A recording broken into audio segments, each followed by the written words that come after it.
자, 염색하시는 분은 제가 드리는 말씀 잘 들어보세요. 염색 안 하시는 분은 상관없는데 염색하시는 분은 이거 정말 강추합니다. 강추.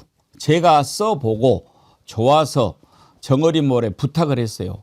이렇게 좋은 게 있는데 혹시 정어리몰이 실력을 발휘해서 가장 싼 가격으로 우리 정어리원님들한테 공급해 드릴 수 있다면 좋겠다. 너무 좋더라. 이거는요, 제가 쓴 지가 지금 한 2달 됐어요. 2달 됐는데 그전에는 3주에 한 번은 염색을 했어야 합니다. 그렇지 않으면 머리가 하얘가지고. 근데 이걸 쓴 뒤로는 염색을 안 합니다. 다만 이제 맨날 염색을 했던 이 발사님한테는 좀 죄송해요. 그래서 제가 좀 피해 다니죠. 그런데 뭐 어떻게 합니까? 근데 이게 너무 간편하고 좋습니다. 이렇게 딱 짜면은 그 2줄 치약 나오듯이 하얀색, 검정색 이렇게 약이 나오거든요. 이거를 그냥 샴푸하듯이 이렇게 발라가지고 한 3분에서 5분 정도 있다가 감으면 자동으로 염색이 돼요. 그렇지. 이제는 뭐 그런 정도 돼야지. 언제까지 뭐 이렇게 염색하고 막 입고 막 이렇게 해야 되나 이렇게 하는데 그냥 샴푸다 생각하고 하시면은 염색이 가볍게 되니까. 더군다나 그전엔 또 염색하면 좀 걱정했던 게 시력도 나빠진다고 그러고 두피도 손상된다고 그러고 좀 걱정이 됐는데 머릿결도 나빠진다고 그러고 비용도 비용이고. 근데 이게 염색 샴푸는 한 번만 사용해도 염색이 되고 일주일에 3번 사용하면 완전히 뭐 흰머리가 하나도 없고 이렇게 되니까 더군다나 여기에 유산균이 1000억 마리나 들어있다는 거예요. 그러니까 모발 두피 전혀 손상되지 않고. 그러니까 혹시 염색하시는 분은 이번 기회에 장만하십시오. 색깔이 2가지가 있거든요. 블랙하고 다크 브라운하고 골라서 하실 수 있는데 제가 특별히 정어리몰에 부탁해서 가장 최저가로 한번 구해봐라 그랬더니 역시 온라인 최저가 25,900원 무료 배송이니까요. 꼭 한번 여러분 써보시기를 추천 강추합니다. 염색하시는 분은 이제 염색 걱정 끝. 스미브 락토 바이오 컬러 체인지 염색 샴푸. 뭐 그렇게 어렵게 썼어. 참 좋은 염색 샴푸 이렇게 쓰면 되는데 정어리에서 좀 이런 거 진작 만들었으면 좋았을 텐데. 예. 자, 오혁진 기자 만날 시간이 됐습니다.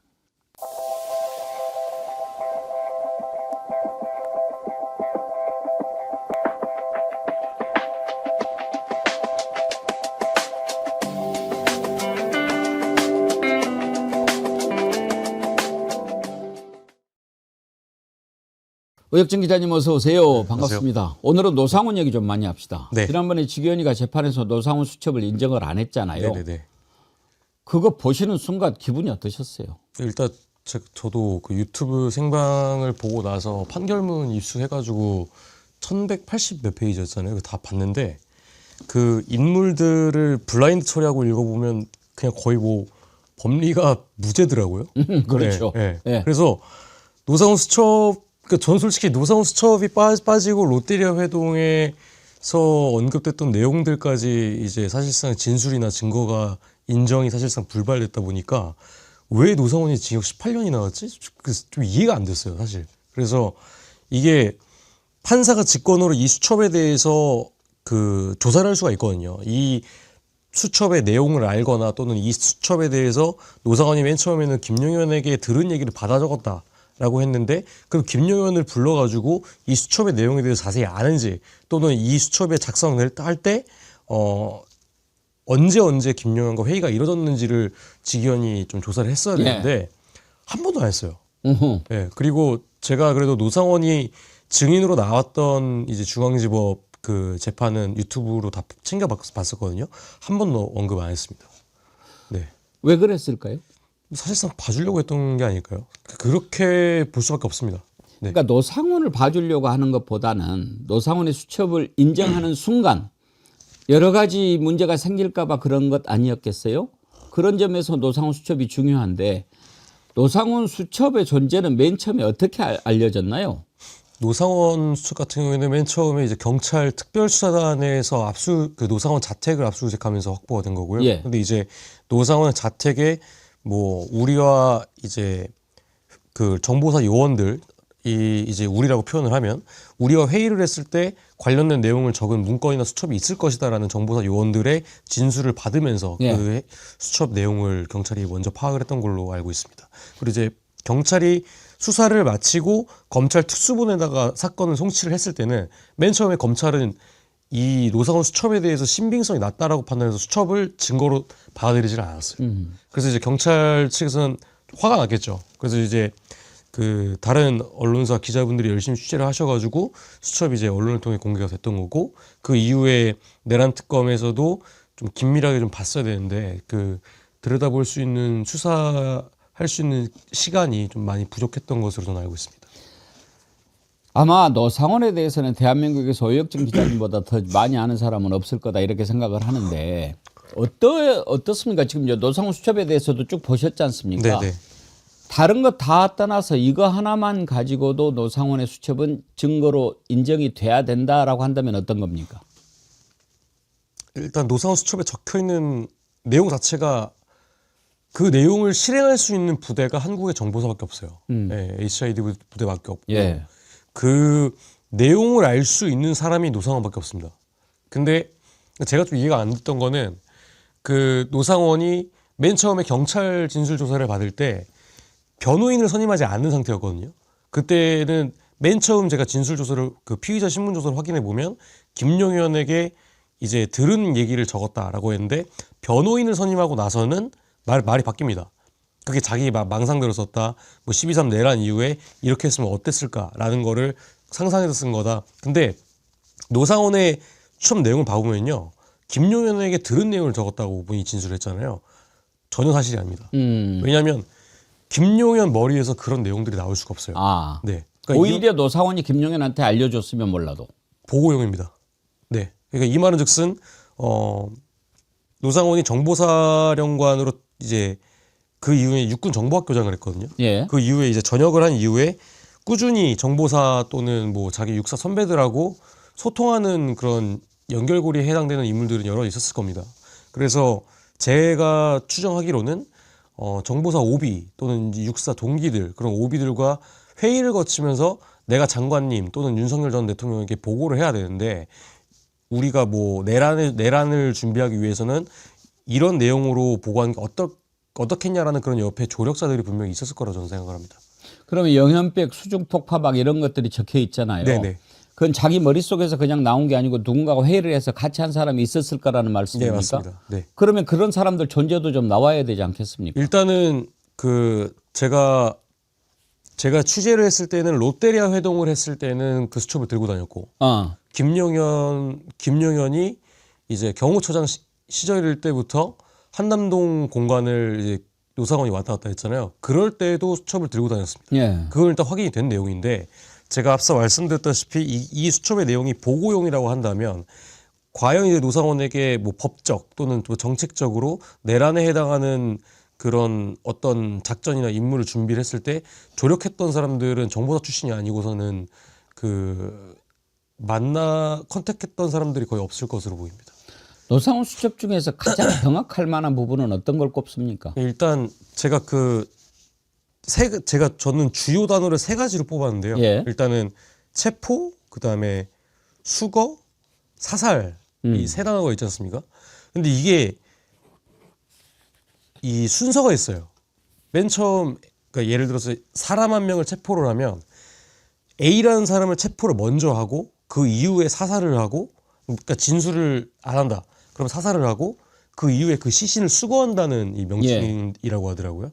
그래서 이 문장의 해석대로만 본다면 어쨌든 그 실행 가능한 작전들이 굉장히 많고, 그다음에 이 노상원 수첩에 적혀 있는 인물들이 제가 예전에도 몇 번 언급을 드렸던 것 같은데 거의 20년 전에만 하던 그런 작전 내용들입니다.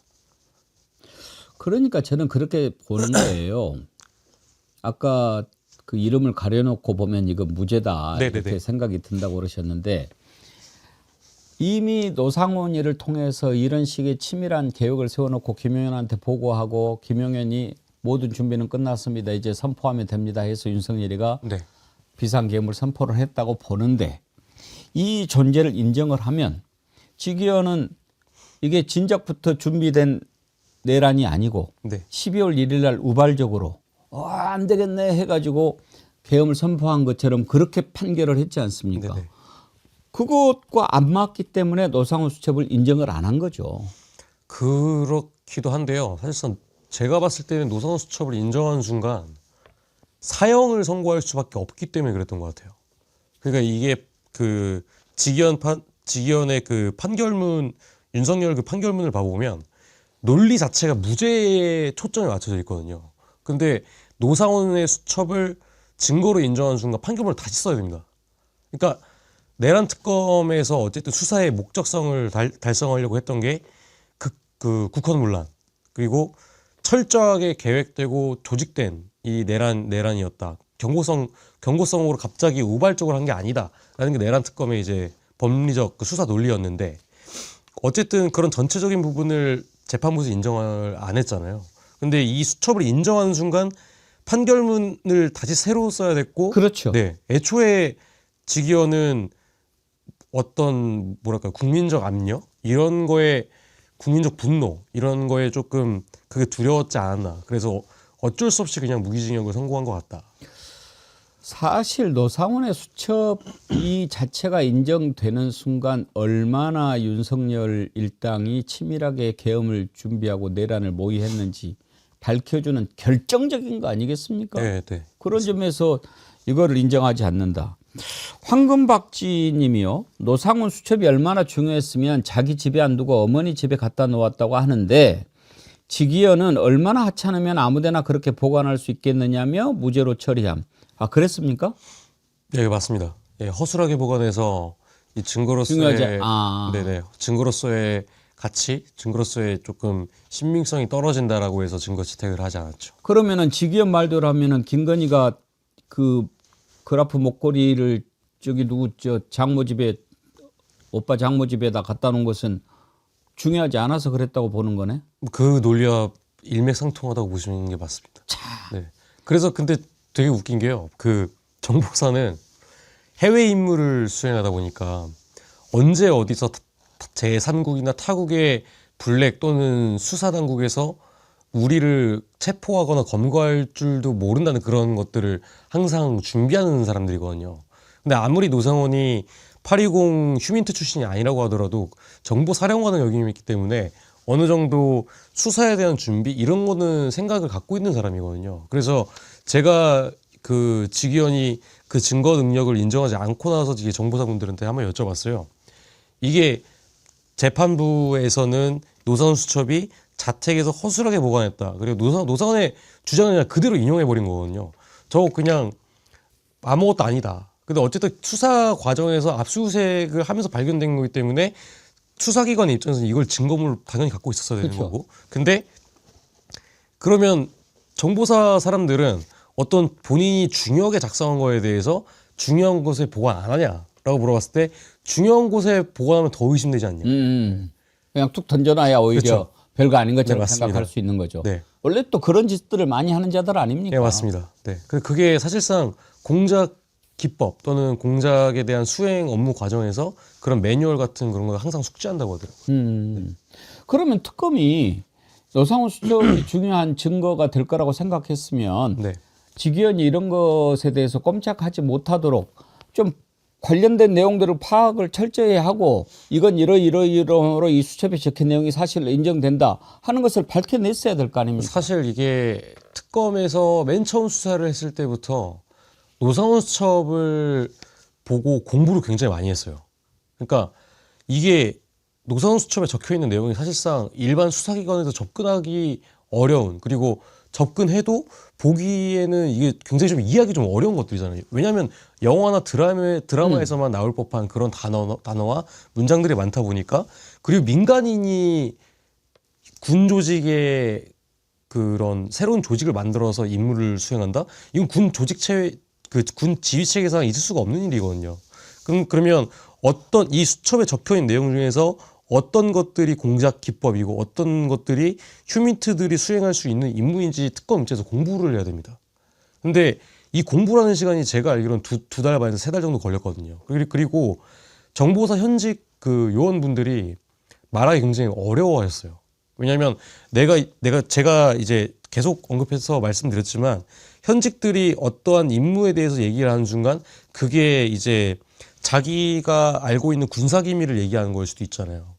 그러면 이 정보사 현직인 요원들 입장에서는 본인이 노출되는 거나 마찬가지입니다. 그래서 전직 또는 정보사 출신인 사람들에게 어느 정도 자문을 거쳐서 수사를 했어야 되는데 그 부분이 좀 생략됐습니다. 그러나 결론적으로 어쨌든 2달 반에서 3달 정도 이 노상훈 수첩과 정보사의 업무에 대해서 프로세스를 이해를 하고 공부를 하면서 최대한 법리 구성을 마치려고 했는데 특검은 노력을 많이 한 것 같아요. 근데 제가 이제 특검에 파견되셨던 분들을 최근에 이제 명절 끝나고 몇 번 미팅을 했는데 시간이 많이 부족했다. 네. 그렇게 말씀 많이 하시죠. 근데 혹시 노상훈 수첩이 어떻습니까? 저는 이제 궁금한 게 예를 들어서 수첩이 여러 가지가 있지 않습니까? 그러면 그동안에 예를 들면 내란이라든지 이런 무슨 그런 것과 관련된 내용만 들어있는 수첩입니까? 아니면은 내가 오늘 뭐 어디 가서 영화 봤네, 이발했네, 목욕했네, 뭐 이런 일기도 뭐 써놓는 그런 수첩하고 섞어져 있는 겁니까? 철저하게 내란에 초점이 맞춰져 있는 수첩입니다. 그렇죠? 네. 그러니까 우리가 예를 들어 수첩도 그냥 하나만 있으면 거기에 뭐 금전 출납도 네. 쓰고 뭐 또 중요한 약속도 쓰고 그렇지만 그 노상훈 수첩에는 다른 게 없잖아요.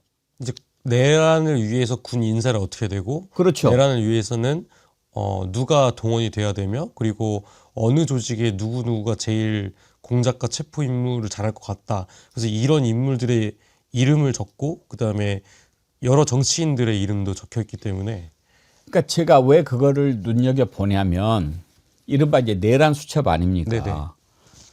만약에 그 수첩에 다른 것도 다 같이 있었다고 한다면 이 수첩이 내란 수첩이라고 하는 증거가 될 수 없다라고 네네. 볼 수 있는 근거는 돼요. 근데 거기에 차범근이라는 이름도 있지 않습니까? 그렇죠. 네.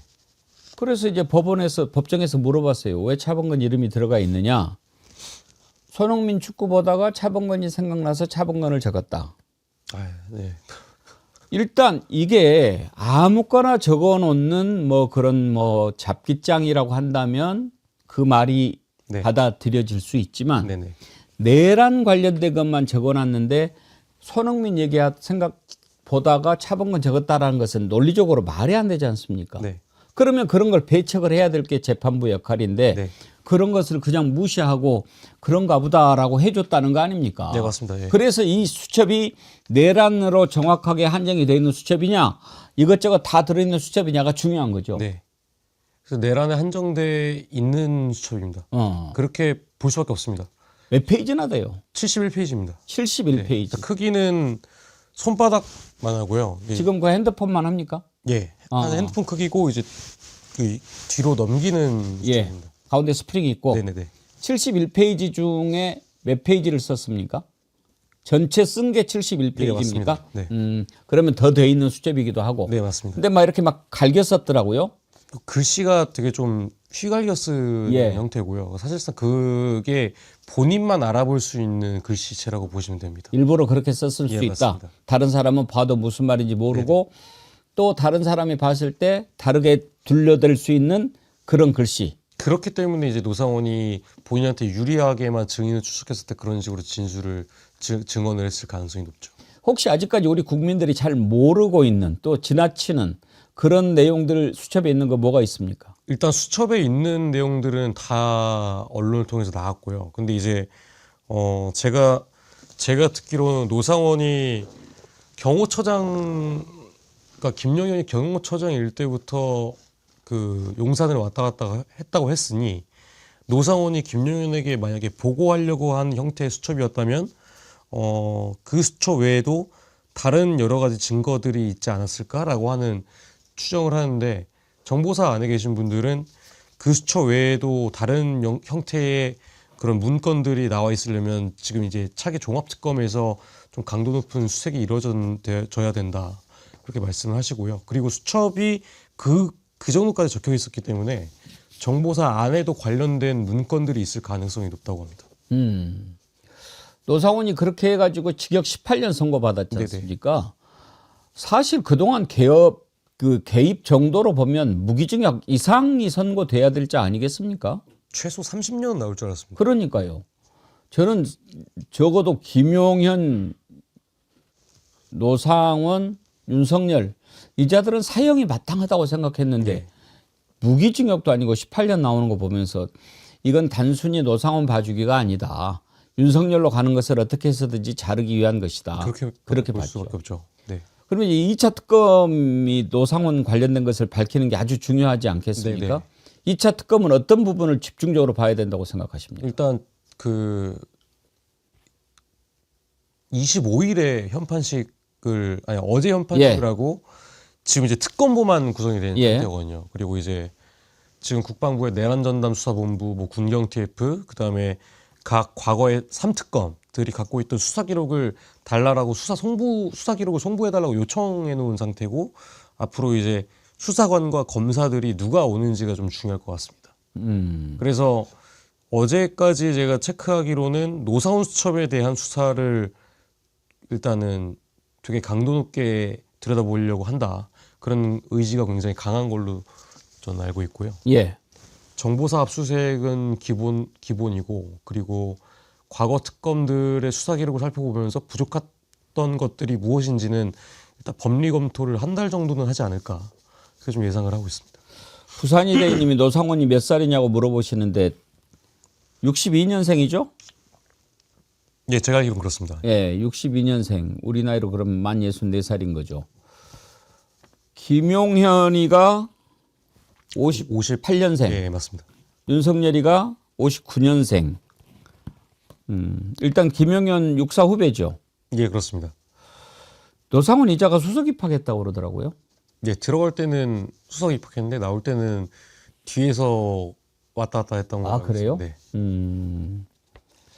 그리고 이제 그 군 시절에도 근데 뒤에 가서 왔다 갔다 하고 그런 실력 가지고는 나중에 사령관 되기 힘든데. 아, 그래서 김용현 라인을 통해서 그렇게 된 거죠. 김용현하고는 어떻게 만난 거예요? 김용현이랑 원래는 그 모 언론 보도에서는 이제 인연이 한 38년 정도 됐다라고 나와 있는데요. 사실상 긴밀하게 지낸 시간은 한 20년 정도 됩니다. 그러니까 원래 이제 성우회에서부터 그 인연이 시작됐다라고 보는 게 제일 유력합니다. 그러니까 김용현이 성우회 출신이거든요. 예. 그렇기 때문에 성우회 또 이제 정보병과 출신의 그 군인들을 김용현이 소개를 많이 해줬어요. 그래서 갑자기 노상원이 소령에서 병과를 바꿉니다.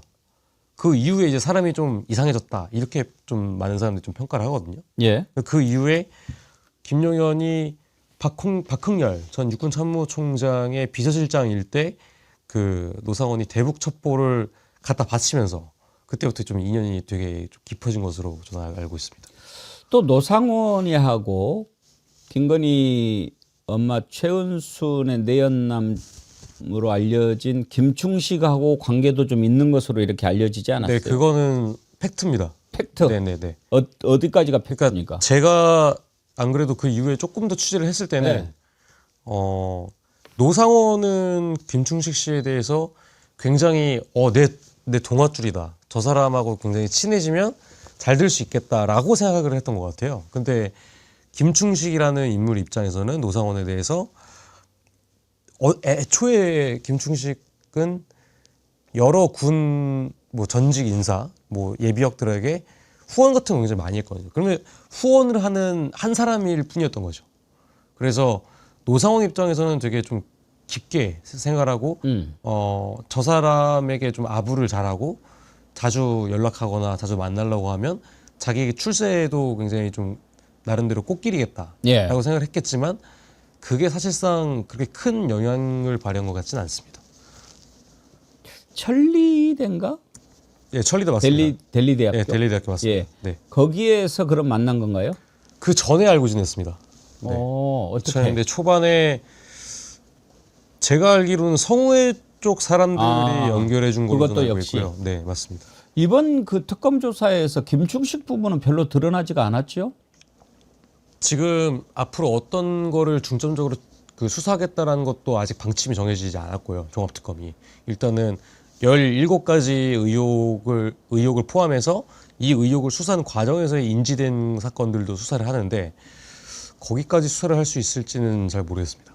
아무튼 노상훈 수첩 부분의 그 증거 능력 이 부분은 특검에서 확실하게 좀 밝혀서 바로 이런 것들 때문에 치밀하게 준비된 그런 내란이었다라는 네. 토대가 돼야 될 겁니다. 네. 네.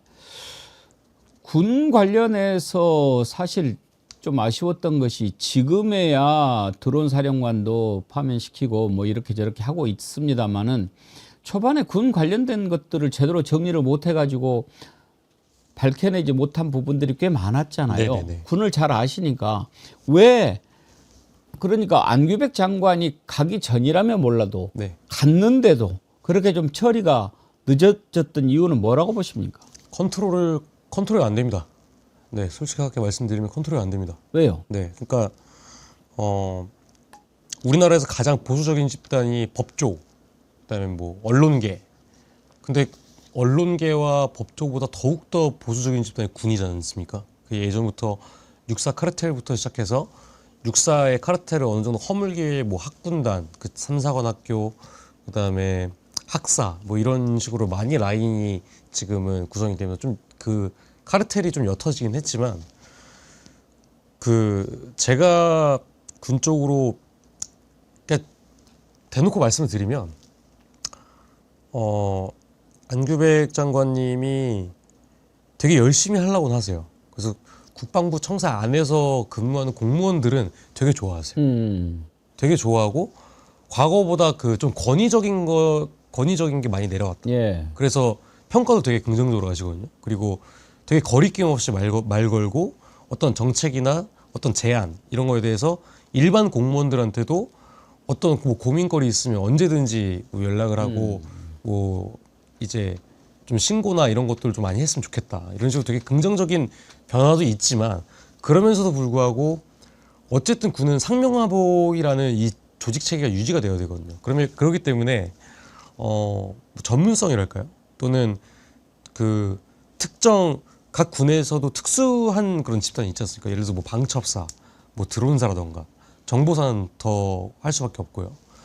그러면 이런 전문성이 있는 좀 특수한 부대에 대해서는 아무리 뭐 군 장성 출신이라고 하더라도 이해도가 떨어질 수밖에 없어요. 그렇죠. 그러면 만약에 이 각 집단에 있는 특수한 집단 리더가 장관에게 보고할 때 본인의 주관적 해석과 견해를 섞어가지고 보고할 수도 있거든요. 그래서 외부 사람들이 봤을 때는 장관이 제대로 컨트롤 못하고 있는 게 아니냐라고 지적을 할 수도 있고 또 다른 시각으로는 장관이 휘둘리고 있다 이렇게 볼 수도 있는 거죠. 그래서 대체적인 이제 그 영광급 장교들의 시각은 장관님께서 되게 노력을 많이 하려고 하시는데 컨트롤 못하는 것 같다. 그리고 장관님이 예를 들어서 직접 개입을 하게 되면 이게 나중에 또 빌미로 이제 문제 제기가 돼서 조금 안 좋은 결과를 초래할 수도 있는 거 아니냐 이런 여러 가지 우려 섞인 그런 것도 많습니다. 네. 이제 본장 계기를 하셨는데 사람은 좋은데 능력은 좀 그렇다 이렇게 지금 요약이 되는 것 같은데요. 예. 뭐 정치인 출신이니까 이제 예. 그런 걸 좀 잘하겠지만 일단은 장악을 하려면은 예. 실력이 제일 중요하죠. 예. 확실하게 능력을 보여줘야 될 필요가 있는데 그런 점 때문에 초반에 확실하게 제압을 못한 것은 매우 아쉬워요. 네네네. 지금도 혹시 군 속에서 내란 잔재 청산 덜 이루어진 부분들이 많다고 보십니까? 저는 정보사는 아직 청산이 완전히 안 됐다고 생각합니다. 아, 네네. 적어도 정보사는 그리고 이게 정보사를 개혁하는 과정에서 일주일 전에 박정훈 그 조사본부장이 정보와 방첩에 대한 뭐 수사 그리고 개혁은 이제부터 시작이다라고 발표한 걸로 알고 있거든요. 방첩사는 이제 완전히 해체됐잖아요. 정보사 같은 경우에는 제가 여러 번 언급을 했지만 내란에 가담을 했다라는 기준이 어느 정도의 기준인지는 모르겠습니다. 다만 뭐 개원버스에 탑승했던 인원들조차도 징계를 받고 그다음에 이 판교에 모여있던 인원들에 대해서도 지금 뭐 진급 보류를 하거나 이런 지금 과정들이 나오고 있거든요. 근데 저도 굉장히 뭐 이메일이나 뭐 여러 SNS를 통해서 제보를 많이 받는데 정보사는 청산이 하나도 안 됐어요. 그리고 정보사 같은 경우에는 이게 인간정보 820이라고 있지 않습니까? 예. 근데 이게 820이 사실 인간정보만 있는 것도 아니거든요. 이게 사람들이 잘 모르고 그리고 국방부 뭐 장관이나 차관도 잘 모릅니다. 정보사의 내부 업무에 대해서. 이게 820에는 인간정보 외에도 신호정보라는 게 따로 있습니다. 이제 시긴트라고 표현을 하는 거예요. 예. 이 820 시긴트들은 이제 777 377 사령부에 근무를 합니다. 근데 국방부에서 제가 한 달 전에 기사를 쓰면서 간략하게 언급을 하긴 했지만 정보사를 개혁하려고 하면서 377 사령부까지 같이 이제 엮어가지고 조금 그 진급이라던가 아니면 징계에 대해서 좀 논의되고 있는 게 아니야. 그 좀 우려 섞인 그런 걱정들이 좀 많습니다. 국방부 출입도 하십니까? 아닙니다. 국방부 뭐 출입은 정식으로 이렇게 정해져 있지는 않고요. 저는 이제 그냥 국방부에 가서 제가 개인적으로 아는 분들한테 연락을 드려서 오늘 시간 괜찮으세요? 그럼 밥 먹으면서 얘기 듣고 출입 기자 아니래도 국방부에 가서 취재하고 그럴 수 있습니까? 제가 아는 분들한테 연락드리면 이제 나오셔가지고 외부에서 이제 미팅을 주로 하죠. 청사 안으로 들어가지는 않고. 그렇죠. 아니 혹시 국방부 출입하고 그러면은 박정훈 조사본부장 만나봤는지 궁금해서. 국회에서 몇 번 인사드렸어요. 국회에서요? 뭐 취재 응하고 뭐 그렇게 해줍니까? 제가 그때 뭐 인사를 드렸을 때는 그 최혜병 사건 이후에 얼마 되지 않았던 상황이기 때문에 그때 박정훈 대령 지금 준장님이시죠. 준장님께서 선임하신 변호인들을 통해서만 연락을 드렸습니다. 네. 그래요. 한두 가지 좀 더 여쭤볼게요. 지난번에 북한 그 무인기 예. 관련해서 안보실 김태효 의혹 우리가 한번 짚어봤지 않습니까? 혹시 좀 뭐 나온 게 있습니까?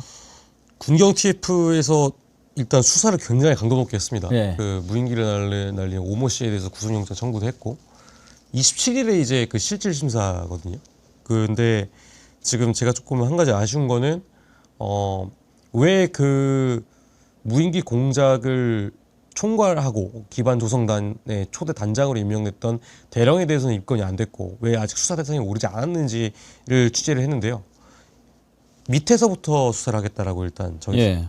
밑에서부터 수사를 하고 그 법리 구성을 마친 다음에 그 다음에 안보실을 수사하겠다. 그래서 제가 봤을 때는 계속 군경 TF 수사를 적극적으로 의지가 굉장히 강하세요. 제가 어제도 그 국방부 제 특정 그 조직을 말씀드리기는 좀 어려운데 어쨌든 국방부의 수사를 담당하는 관계자분들을 만났습니다. 굉장히 열심히 수사를 하시고 예. 의지가 굉장히 높습니다. 근데 지금 종합특검이 출범했지 않습니까? 예. 그러면 그 종합특검에서 군경 TF에서 수사하고 있는 사안들까지 기록을 달라고 할 예정인지가 일단 확정이 돼야 되고 예. 그래서 안보실을 군경 TF에서 3월부터 적극적으로 수사를 할 것인지 아니면 수사를 하고 나서 종합특검에 사건을 넘길 것인지를 정해야 됩니다. 근데 어쨌든 종합특검에서 요청이 오지 않으면 그 전까지는 열심히 수사를 하겠다. 네, 그런 상태입니다. 이것도 특검에서 좀 들여다봐야 안 되겠습니까? 근데 지금 이거 그냥 대외비 굳이 대외비를 할 필요는 없겠구나. 제가 어제 그 식사하면서 들은 얘기는 지금 군 수사관이나 군 검사들이 종합특검에서 파견 요청을 하면 가야 되지 않습니까? 예. 가기 싫어합니다. 왜? 네. 왜냐하면 이게 군이라는 집단이 되게 보수적이잖아요. 그리고 제가 한 가지 예를 들어서 말씀드리면 그 수사 업무에 몸담았던 사람이 공수처에 가서 그 일을 보고 퇴직을 하면 로펌 취직이 안 된다라는 평가가 굉장히 많습니다. 네. 군조직도 마찬가지입니다. 그래서 특검에 가는 게 되게 좀 부담스러워하시는 분들 굉장히 많습니다. 네. 그런 차원에서. 네. 네. 그리고 그렇게 생각하시는 분도 계시고. 예, 이해가 가네요. 네. 그리고 한 가지 더 말씀드리면 내부 갈등이 좀 있었던 것 같아요. 내란 특검에서. 네. 군 검사들하고 현직 그 검찰 조직 간에 네. 맨 처음에 1차에 소속이 돼 있던 사람들이 네. 그런 걸 좀 잘 감안해서 2차에서는 인원을 선발을 해야 네, 되겠네요. 그래서 인원 선발의 중요성도 굉장히 예, 좋을 것 그럼요. 같습니다. 아니, 누가 하느냐가 제일 중요하죠. 가장 중요한 것은 밝혀내야겠다는 의지, 네. 열의 이런 게 중요한데 맨 처음에 한덕수 영장 한번 기각했는데 그냥 넘어가고 그다음에 뭐 하고 그러는 거 볼 때 몇 놈들은 이거 의지가 없구나. 네네네네. 제가 그때부터 좀 걱정을 했어요. 네. 그래서 차라리 현직 군 검사보다도 군 법무관 출신 변호사들을 그러게요. 검사로 등용하는 게 예, 예. 훨씬 더 실효성이나 효율적인 좀 측면에서 좀 수사가 잘 되지 않을까 생각합니다. 알겠습니다. 끝으로 김현태 있잖아요. 아, 예, 예. 707 예. 특임 여단장. 이놈아 지금 하고 다니는 거 보면 참 정상이 아닌데 얘가 왜 저렇게 돼버렸을까 싶기도 한데 혹시 이렇게 이제 그 관계자들 만나면 김현태가 어떤 자라고 하는지 평이 어때요? 일단 굉장히 안 좋습니다. 어떻게 안 좋아요? 그러니까 좀 또라이래요? 또라이라기보다는 어쨌든 기회주의자? 육사 출신이고 네. 기회주의자고 네. 그다음에 특전사에서 근무를 했을 때까지만 하더라도 되게 후배들을 잘 챙겨줬던 사람인 것 같다. 근데 잘 챙겨주는데 그럼 챙겨줬으면 그 후 이제 후임들이 자기를 어떻게 하느냐에 따라서 뒷담하고 약간 좀 이런 성격입니다. 그래서 평가가 갈립니다. 네, 그러니까 제가 봤을 때는 본인이 국힘의 모 의원하고 접촉을 하면서 파키스탄을 가려고 했는데 그게 실패하고 나서 조금 뭐랄까 자기 살 길을 찾은 거죠. 근데 그 자기 살 길을 찾은 게 죽을 길을 찾은 거지. 자기 무덤을 파는 행위였다고. 그렇죠. 네, 그래서 제가 봤을 때는 그냥 별도 못한 정치군이다. 제가 보기엔 네. 좀 모질이 같아요. 좀 저는 좀 상식적으로 좀 이해가 안 갑니다. 네, 김현태를 겪어본 사람들한테 들은 얘기예요? 네, 네. 네. 어떤 게 제일 이상하대요? 예를 들면 지난번에 노상원 얘기하면서 네. 제일로 이상한 게 막 보면은 관상부터 보고 뭐 이런다는 거 얘기하셨잖아요. 네. 얘는 어떤 게 좀 특이하다고 그 그러더라고요. 정도 그러니까 노상원의 그 견줄 정도로 또라이나 생각이 좀 특이하다 이런 그거는 아닌데 사람은 아닌데 엉뚱하고 예 그렇습니다. 네, 좀 멍청하고 그다음에 뭐 대부분의 뭐 특수한 집단에 있는 군 조직에 있는 사람들이 다 그렇겠습니다만 실제로 어떤 작전 임무 수행 같은 거는 장교들이 하는 게 아니라 부사관들이 많이 하거든요. 그러면 그 장교들에 대한 실질적인 평가를 들으면 부사관들에게 직접 얘기를 들어야 됩니다. 근데 좋게 말하는 사람은 없습니다. 저는 얘를 좀 부족하다고 보는 이유가 얘가 군대 생활을 잘했으면 선후배가 있지 않습니까? 예. 그러면은 저렇게 하면 안 된다라고 네네. 정말 그 인생의 선배로서 군 선배로서 가르쳐주고 인도해주고 그런 선배가 분명히 있어야 돼요. 네네네. 너 그렇게 가면 안 되는 거야. 그거는 정의에도 어긋나고 너 이 앞길을 위해서도 옳지 않아. 이렇게 해주는 선배가 있어야 돼요. 네. 근데 얘는 없는 거예요. 왜? 지가 그렇게 살았으니까. 다 말렸다고 하더라고요. 말렸다? 예, 이쪽 진영으로 갈 때 그 예. 육사 선배들이나 하여튼 특전사 집단 안에 있는 사람들이 말렸는데 말려든 게 아니고 말렸다 그러지 말라고. 네, 네. 그랬는데도 말렸는데, 말을 안 들었다. 예, 그렇습니다. 네. 예. 평가가 좋지 않습니다. 얘기가 말을 안 듣게 생겼습니다. 알겠습니다. 혹시 오늘 좀 들려주실 얘기 중에 좀 빠진 거 있나요? 어제 제가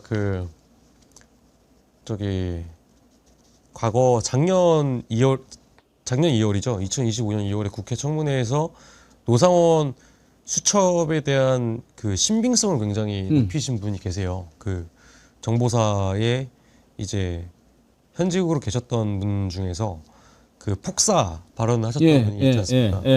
그분이 이제 며칠 전 지난 토요일 그것이 알고 싶다에서 방송 출연하셨어요. 얼굴을 가린 채로 이제 블랙이시다 보니까 출연하셨는데 어제 제가 인터뷰를 했습니다. 그래서 얼굴이 아마 공개가 될 겁니다. 정보사 블랙 출신 장성 출신으로는 처음입니다. 공개가 된다면 일요 시사에? 예. 제가 공개를 하고 그다음에 기사를 한 번에 쓰는 게 아니고요. 좀 정리해서 쓸 건데 노상원의 과거에 있었던 기행이라던가 그다음에 내란 과정에서 그러니까 본인이 주관적 판단이지만 본인이 생각했을 때 내란 특검이 왜 정보사에 대해서 수사를 잘 못했는가, 그리고 수사의 한계성, 그리고 내란 특검이 정보사를 들여다보기 시작하면서 정보사 안에서는 어떤 일들이 벌어졌는지 그런 좀 비하인드 스토리들을 좀 지금 아직 정리하고 있습니다. 언제 공개하실 거예요? 다음 주 초 정도에 공개할 예정입니다. 그래요. 그거 공개되면은 정말 큰 화제가 되겠는데 일단 그 공개하기 전에 딱 하나만. 네. 뭐 주로 어떤 내용이 좀 가장 충격적이었어요?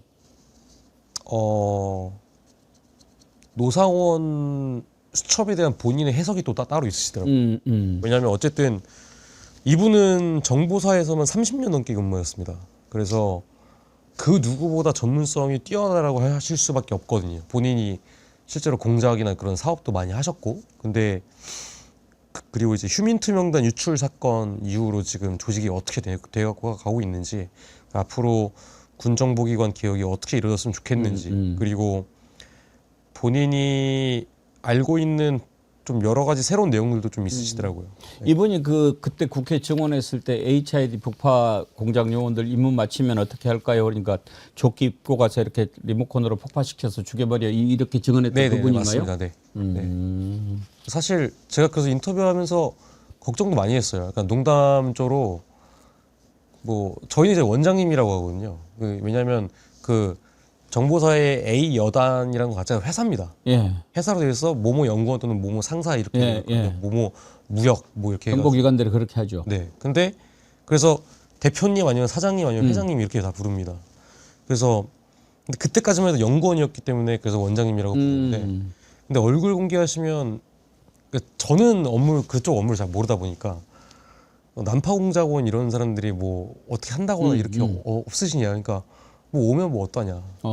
나는 어쨌든 오랫동안 국가 안보를 위해서 일했던 사람이고 그래서 거기에 대해서 후회는 없다. 근데 만약에 그런 일들이 실제로 벌어진다면 내가 그만큼 열심히 일했다는 증거 아니겠냐. 그러니까 조금 되게 후회 없이 사신 것 같은. 네. 그래요. 훌륭한 분이시네. 그 공개하면 좀 알려주세요. 우리도 한번 좀 같이 네. 소개하도록 하게. 네. 예. 오늘 말씀 감사합니다. 네. 감사합니다. 네. 노상원 수첩의 존재를 인정하지 않음으로써 윤석열한테 어떻게 해서든지 살 길을 마련해 주려고 했지만 진실은 결코 가려질 수 없습니다. 노상원에 대해서 깊이 취재를 해왔던 일요시사 오혁진 기자 만나봤습니다.